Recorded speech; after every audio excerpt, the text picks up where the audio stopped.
चला चला जाऊया. माझं पाकिट तुझं ठेव.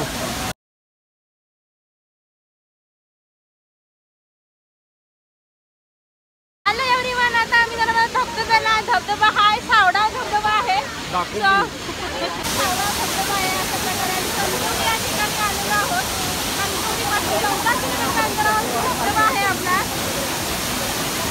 माझी फ्रेंड आहे, सो आता मला